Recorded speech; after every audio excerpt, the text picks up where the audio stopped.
So it was estimated that about 1.1 million Nigerians are blind. And then prevalence of severe visual impairment was 1.5%, and 4.5% had mild visual impairment. But out of all this, 86% had normal or near normal vision.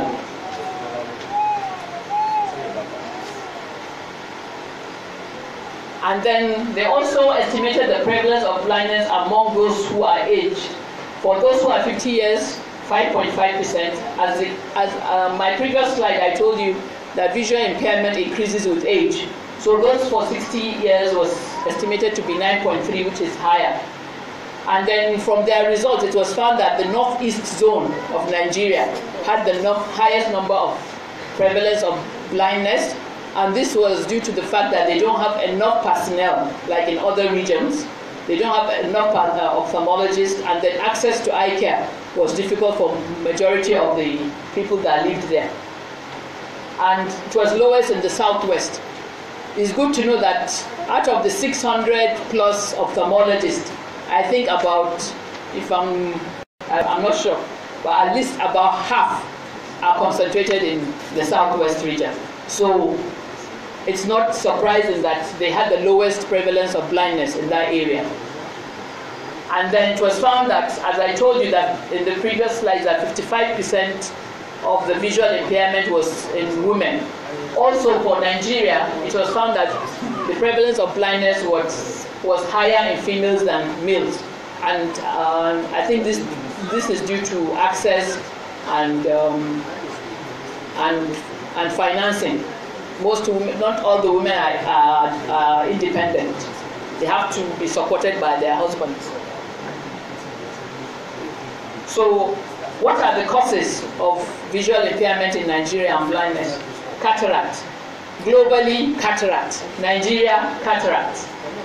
So, cataract was the commonest cause of severe visual impairment and blindness, being responsible for 45.3% and 43.0% respectively. So the prevalence of cataract blindness was 1.8%. Then glaucoma was the second commonest cause of blindness, responsible for 16.7%, just like in the estimate for globally.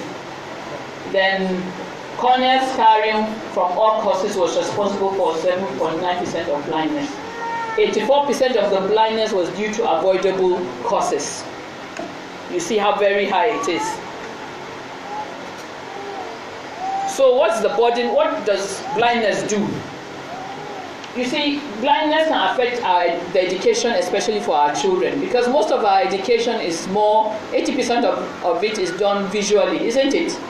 So education will be affected, economic empowerment, and then if you're blind, you're dependent on others, which can all be a burden. What are the barriers to uptake of eye care services? One of the barriers is unequal distribution of human resources for eye health. Most of the human resources for eye health are concentrated in the urban areas than the rural areas, and then the people in the rural areas are the ones that need these eye care services more. The infrastructure. The infrastructures are not available or are not maintained. Then funds. People don't have funds or source of income. Once you're blind, your source of income is affected. You can't do anything, you're not productive.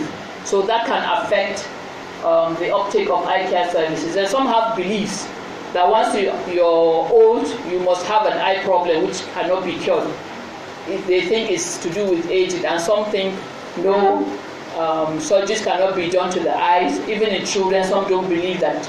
And then there's this belief that glasses spoils the eyes. I'm always talking to the parents of my patients.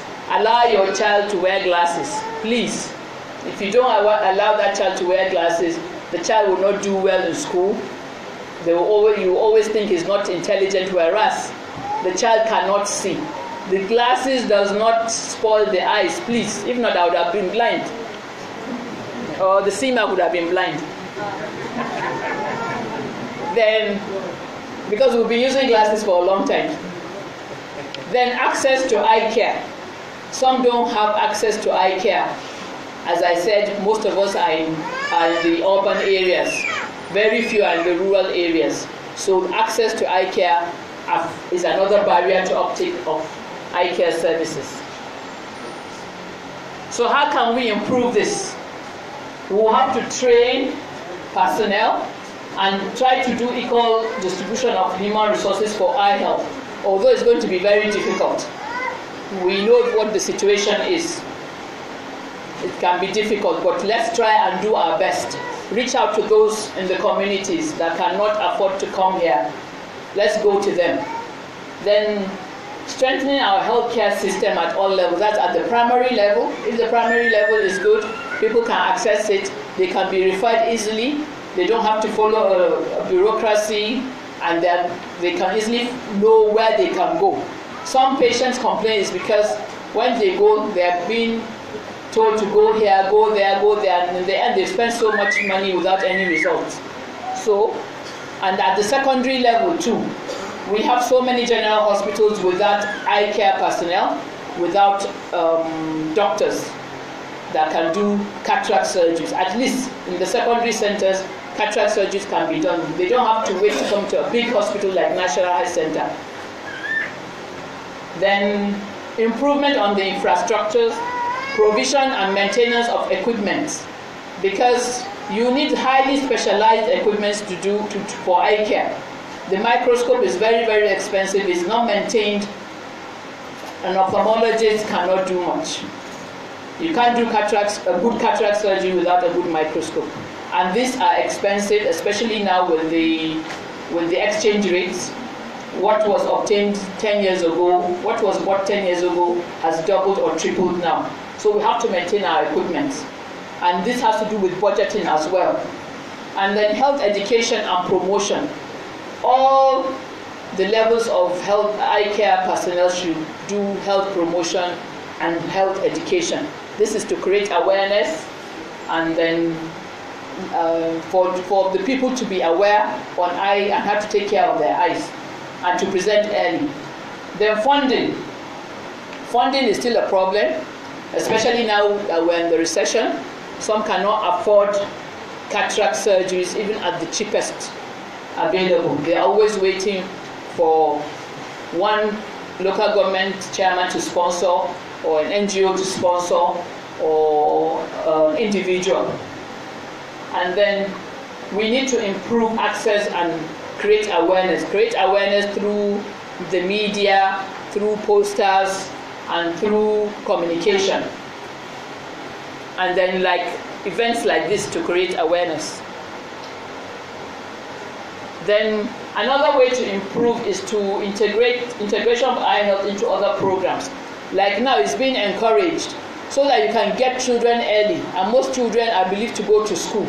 So that the school eye health program, whereby is being encouraged to be integrated into the school program as part of their health education, whereby teachers are trained to simply recognize a child that has an eye problem and do a simple visual acuity test to know the vision of that child and refer, nothing more. And that makes it easier, and it creates awareness. The parents are aware that the child cannot see, and they have access to where they can take the child easily. Then another way to improve is to build partnerships for eye care for support and funding.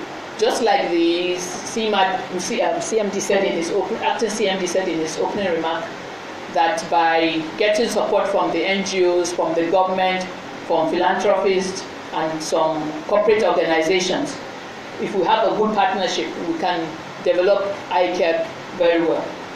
Then the government, to improve on its leadership. There are national programs that are available, but they need to be regulated. Policies need to be put in place, whereby eye health is given an importance. Like for now, Kwara State has a policy now that every child at the age of 5 must have an eye screening done before the child starts school.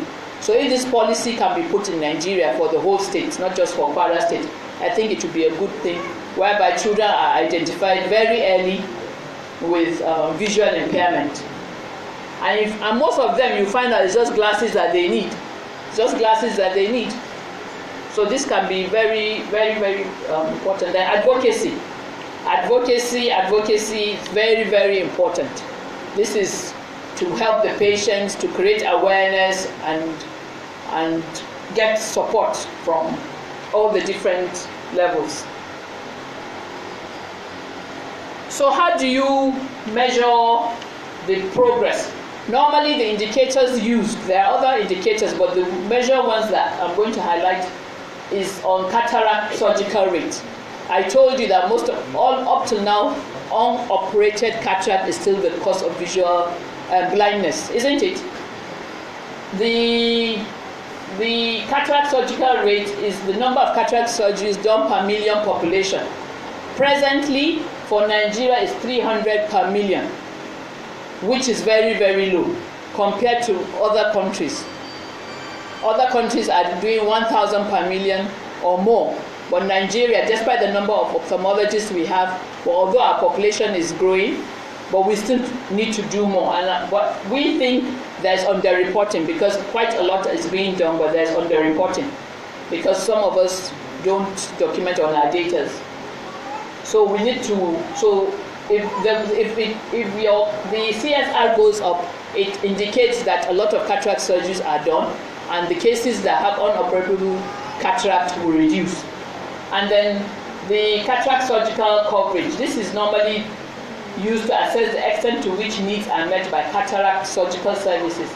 At least 80% of those that have bilateral cataracts should have surgeries. But you still find that when we're going to have a count, if we're doing 100, at least maybe 30 have bilateral cataract. So that means that our cataract coverage has not reached these people. So we need to do more.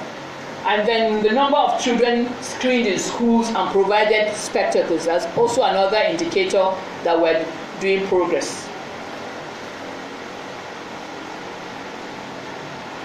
So this is a picture to show an eye camp that was done somewhere in the part of the north.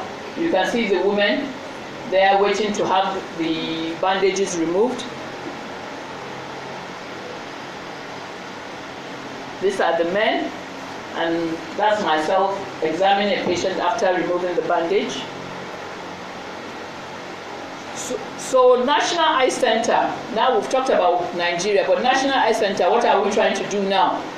We're trying to reach the community, whereby we don't have to wait for these patients to come to Eye Center. We know sometimes the access, the cost of transportation, the bureaucracy they face when they come.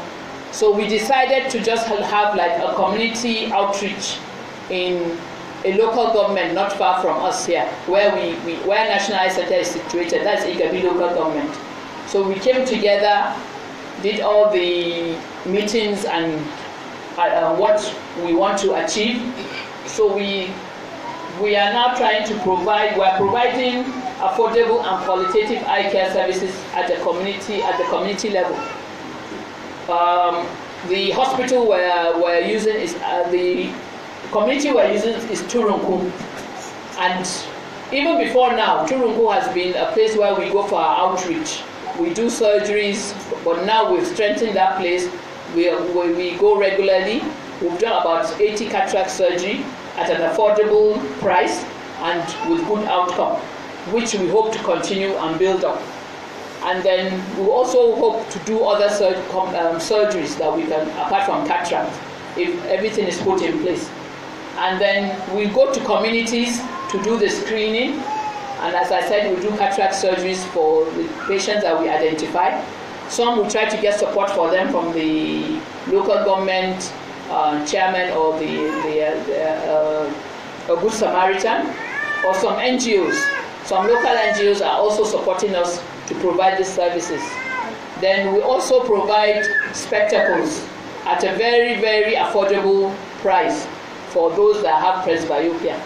And then health education and promotion, which is very, very important for them to create awareness among the populace. And we hope to go to other local governments. We will get support from the state. So in conclusion, for us to make vision count, all the things I mentioned were for us to make vision count, because vision is very, very important. Without vision, most of us will not be here, and we need to make vision count at all levels in our healthcare system, and we need to do the right thing at the right time and the right place. Thank you for listening.